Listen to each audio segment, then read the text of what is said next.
Hello friends, welcome back to my YouTube channel. आज हम बात करेंगे क्लास 10th के करंट एंड इलेक्ट्रिसिटी के बारे में। तो क्या होती है current? What is current? So current is the flow of charges. The current is the flow of charges in a conductor. लेकिन अब आप पूछते हैं कि चार्ज क्या होता है। तो चार्ज, जब कोई मैटर एक electrostatic force of attraction feel करता है तो उसे हम बोलते हैं चार्ज। चार्ज के दो टाइप होते हैं। There are two types of charges, positive charge and negative charge. तो चार्ज के टू टाइप्स होते हैं। चार्ज के टू टाइप्स होते हैं। पहला पॉजिटिव चार्ज, पॉजिटिव, एंड दूसरा नेगेटिव चार्ज। तो पॉजिटिव चार्ज क्या होता है? जब नंबर ऑफ इलेक्ट्रॉन प्रोटॉन से कम होते हैं, when number of electron are less than the number of proton, तो उसे हम पॉजिटिव चार्ज बोलते हैं। बट जब नंबर ऑफ इलेक्ट्रॉन प्रोटॉन से ज्यादा होते हैं तो उन्हें हम नेगेटिव चार्ज बोलते हैं। सो charges when a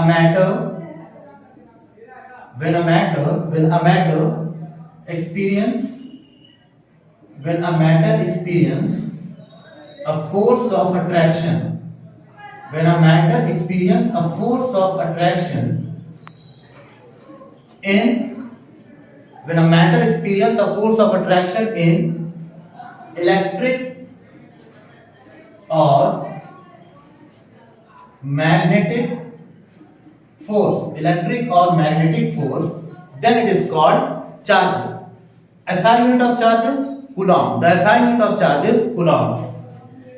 SI unit of charge is coulomb. The SI unit of charge is coulomb. It is denoted, charge is denoted by Q. Charge is denoted by Q. Charge is equals to number of electron. Therefore, charge is equals to number of electron. So Q is equals to N into E. One electron equals to 1.6 into 10 to the power minus 19 Coulomb. एक electron में 1.6 into 10 to the power minus 19 Coulomb होता है। तो ये तो हो गया charge के बारे में। फ्लो ऑफ चार्ज को हम इलेक्ट्रिक करंट बोलते हैं। तो current is defined as the flow of charge. So the current is defined as the flow of charge. तो आइए अब हम उसके बारे में देखते हैं कि करंट क्या होती है। करंट सभी को लगता है, कभी ना कभी लाइफ में सबको करंट कहीं ना कहीं लगा ही होगा। So current is the flow of charge. So अगर हम करंट की बात करें, so current is the flow of charge. Current is the flow of charge. जब कंडक्टर में चार्जेस फ्लो होते हैं तो करंट प्रोड्यूस होती है। Current is produced in a metal because metal has free electron. तो मेटल में फ्री इलेक्ट्रॉन होते हैं, कंडक्टर में फ्री इलेक्ट्रॉन होते हैं, इसीलिए उसमें चार्जेस फ्लो होते हैं। और जब फ्लो ऑफ चार्जेस होते हैं तो करंट प्रोड्यूस होती है। Okay, it is denoted bye I. Current को हम डिनोट करते हैं कैपिटल आई। कुछ कुछ बुक्स में आपको स्मॉल आई भी मिल जाएगी, बट जनरली करंट को हम डिनोट करते हैं कैपिटल आई से। Current is a scalar quantity. Current is a scalar quantity. अब ये बड़ी इंटरेस्टिंग चीज है कि करंट की डायरेक्शन भी होती है, करंट का मैग्नीट्यूड भी होता है, लेकिन फिर भी करंट हमारी स्केलर क्वांटिटी क्यों होती है? क्योंकि करंट हमारी यूनिडायरेक्शनल होती है।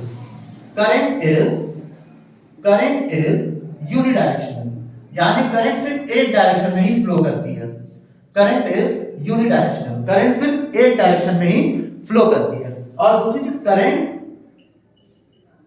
डज नॉट ओबे वेक्टर्स लॉ।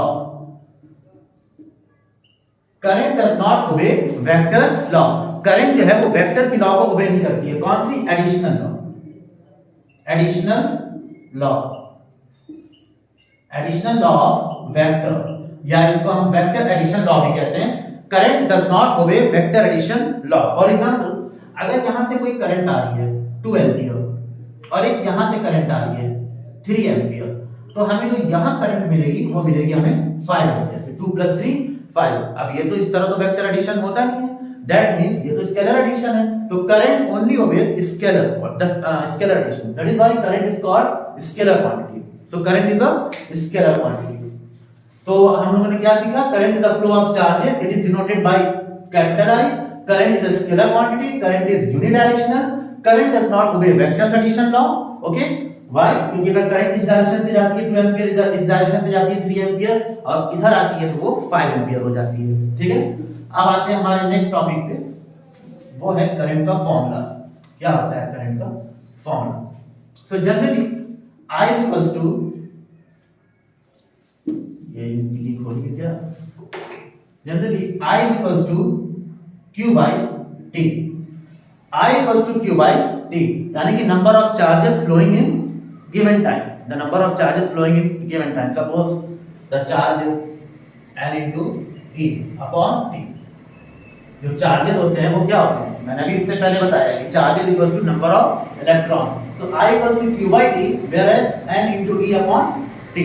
ओके, अब हम आते हैं कि करंट की SI यूनिट क्या होती है? Current SI unit is ampere। Current is measured in ampere quantity, for example 5 ampere, 6 ampere, 10 ampere। So current is measured in ampere quantity। The device which is used to measure electric current, the device which is used to measure electric current is called ammeter, is called ammeter। Okay, so current की जो SI unit होती है वो ampere होती है, और जो device current को मेजर करता है उसे हम एमीटर बोलते हैं। ठीक, अब अगर current flows in a close circuit, अब बात आती है सर्किट क्या होता है। Current always flow in a circuit या इन अ कंडक्टर, वो सब सर्किट नहीं आते हैं। तो सर्किट क्या होता है, आइए हम उसके बारे में भी देख लेते हैं। बहुत ही इंटरेस्टिंग टॉपिक है ये, बहुत ही यूजफुल टॉपिक भी है, और सीबीएसई क्लास 10 के अकॉर्डिंग अगर देखा जाए तो 7 से 8 मार्क्स पे क्वेश्चन इस चैप्टर से कैरी करते हैं, including numericals and some definitions. अब हम आते हैं सर्किट के बारे में। सर्किट क्या होता है? Circuit is a path of electric current. Circuit it is a path of circuit is a path of electric current। circuit is a path of electric current, मतलब किसी सर्किट में इलेक्ट्रिक करंट फ्लो होती है। Okay, and now there are two types of circuit. First is open circuit.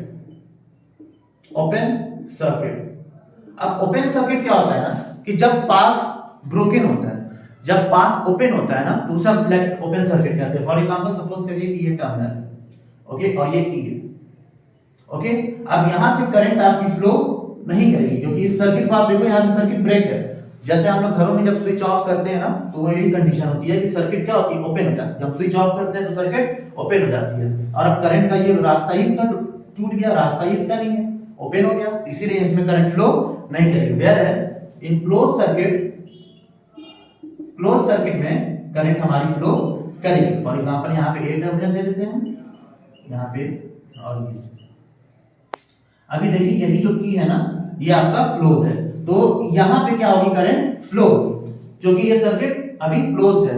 यानी कि जब हम switch को ऑन करते हैं, जब हम बटन को ऐसे गिराते हैं तो स्विच को जब हम ऑन करते हैं तो सर्किट हमारी वो क्लोज हो जाती है। तो इस केस में क्या होगा? हमारा करंट फ्लो करेगा, इस केस में करंट नहीं फ्लो करेगा, इसमें फ्लो करेगा और इसमें फ्लो नहीं करेगा। ओके, चलिए ये तो हो गया करंट के बारे में। करंट के बारे में, the flow of charge is called current. SI unit of current is ampere. Current को मेजर करने के लिए जो डिवाइस यूज होता है उसे हम बोलते हैं एमीटर। अब आते हैं हम हमारे नेक्स्ट टॉपिक पे, जिसे कहते हैं पोटेंशियल डिफरेंस और वोल्टेज। पोटेंशियल डिफरेंस और वोल्टेज। चलिए, सो पोटेंशियल डिफरेंस क्या होता है?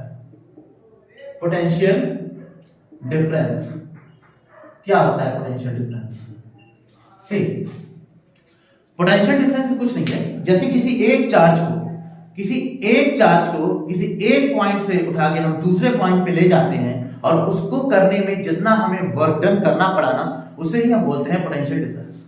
So या voltage, the amount of work done, the amount of work done requires to bring a unit charge from one point to a given point, यानी एक point से दूसरे पॉइंट तक किसी चार्ज को ट्रांसफर करने में जितना वर्क डन हमें लगता है उसे हम पोटेंशियल डिफरेंस बोलते हैं। इसका फॉर्मूला हो जाएगा आपका VA माइनस VB। सपोज करिए किसी A पॉइंट से किसी चार्ज को B पॉइंट पर ले जाया जा रहा है, तो VA minus VB equals to हो जाएगा आपका W by Q। W is called work done and Q is the charge. So V equals to हमारा बन जाता है W अपॉन Q। तो W आपका वर्क डन है, Q क्या है, चार्ज। हमें पता है वर्क डन की SI यूनिट क्लास 9 में हमने पढ़ा है कि वर्क डन की SI यूनिट होती है जूल। वर्क डन की SI यूनिट क्या होती है, जूल, और चार्ज की SI यूनिट होती है कूलॉम। तो हमारा जो इसका फॉर्मूला उसका SI यूनिट हो जाएगी, वो हो जाएगी जूल पर कूलॉम, या हम इसे बोलते हैं वोल्ट। हम इसे एक और SI यूनिट से जानते हैं जिसे हम कहते हैं volt. SI unit is volt, और जूल पर कूलॉम भी लिख सकते हैं। अब यहाँ पे एक क्वेश्चन अक्सर पूछ लेता है 1 मार्क्स का कि what is 1 volt. What is 1 volt? 1 volt क्या होता है? 1 volt, so according to formula अगर हम देखें तो 1 volt is equals to the amount of work done required, यानी 1 जूल पर 1 सेकेंड। अगर 1 जूल, 1 जूल एनर्जी लग रही है 1 सेकेंड में, तो उसे हम बोलते हैं 1 वोल्ट। यानी किसी चार्ज को एक जगह से दूसरी जगह पे ले जाने में अगर 1 जूल एनर्जी खर्च हो रही है और टाइम हमारा 1 सेकेंड लग रहा है, तो उसे हम बोलते हैं 1 joule, sorry 1 coulomb, my mistake, not 1 second, 1 coulomb, दिमाग में करंट चल रहा है। जो 1 joule energy required to bring 1 coulomb charge from one point to another point is called 1 volt. ठीक है, the device which is used to measure the device which is used to measure voltage is called voltage is called voltmeter। हम voltmeter से voltage को नापते हैं। हम सबके घर में स्टेबलाइजर होता है, स्टेबलाइजर में जो मीटर होता है वो वोल्टमीटर होता है, क्योंकि वो आपको वोल्टेज बताता है। चलिए, अब ये तो हो गया इलेक्ट्रिक करंट के बारे में। इलेक्ट्रिक करंट हमने सीखा वोल्टेज क्या होता है, पोटेंशियल डिफरेंस क्या होता है। अब हमारा जो टॉपिक है वो है सबसे इंपॉर्टेंट, वो है ओम्स लॉ। वो हमारा है ओम्स लॉ। ये बड़ा ही इंपॉर्टेंट टॉपिक है, अक्सर इससे क्वेश्चन आते हैं। और अगर आप न्यूमेरिकल करोगे तो सर्किट डायग्राम के ज्यादातर न्यूमेरिकल हमारे ओम्स लॉ से ही होते हैं। So what is Ohm's law? See, in a circuit या in a conductor, the current flowing in a conductor, suppose करो कि एक कंडक्टर है, अब इसमें करंट फ्लो हो रही है, तो the current flowing in a conductor is directly proportional to the voltage or potential difference and inversely proportional to the resistance। मतलब कि किसी कंडक्टर में अगर करंट बढ़ेगी तो उसका वोल्टेज बढ़ेगा, वोल्टेज इंक्रीज होगा तो उसकी करंट इंक्रीज होगी, रेजिस्टेंस इंक्रीज होगा तो करंट डिक्रीज होगी, या करंट इंक्रीज होती है अगर तो रेजिस्टेंस हमारा डिक्रीज होगा। तो ओम्स लॉ को अगर हम लिखेंगे तो हम लिखेंगे according to Ohm's law the current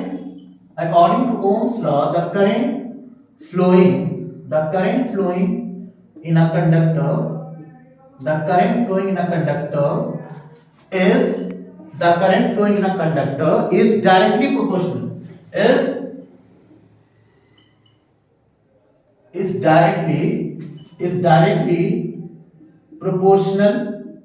directly proportional to what? Is directly proportional to the voltage, or inversely proportional और inversely proportional to the resistance.